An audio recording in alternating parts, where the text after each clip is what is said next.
The Reverend Dr. Martin Luther King, 39 years old and a Nobel Peace Prize winner, and the leader of the nonviolent civil rights movement in the United States, was assassinated in Memphis tonight. I have a dream. I want my little girls and boys to be judged by the content of their character and not by the color of their skin. Racism is an ideology, a structure, process involving systemic.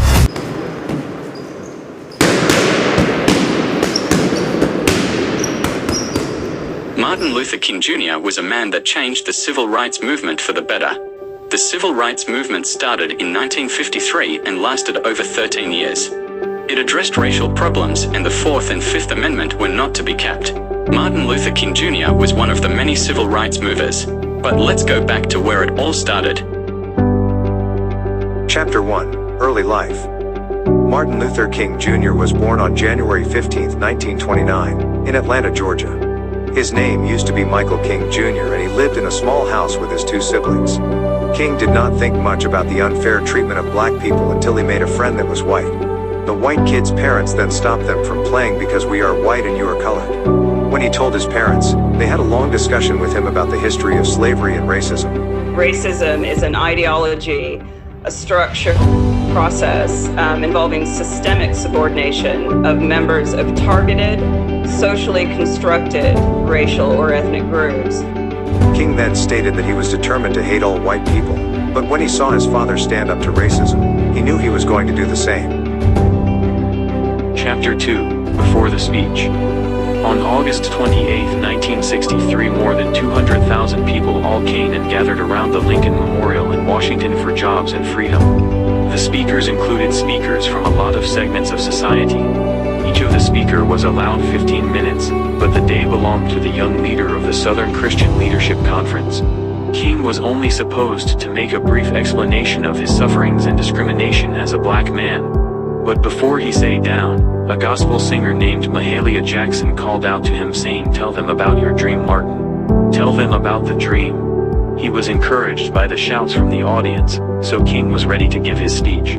I have a dream that one day this nation will rise up and live out the true meaning of its creed.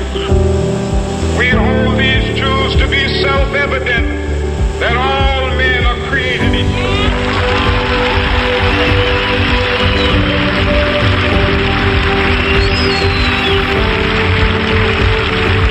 I have a dream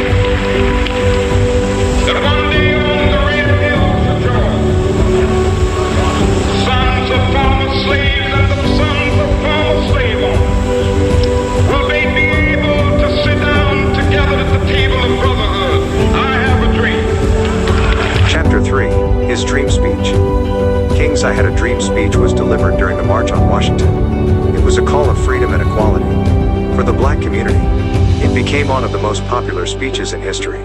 It was especially important for the civil rights movement, and it is one of the most iconic speeches in American history. Chapter 4, The Assassination. King was shot and killed on Thursday of April 4, 1968, on top of his balcony in the second-floor room at his local motel. A man called James Earl Ray admitted to assassinating him due to racial motives. However, in an attempt to escape jail, he said that he was framed.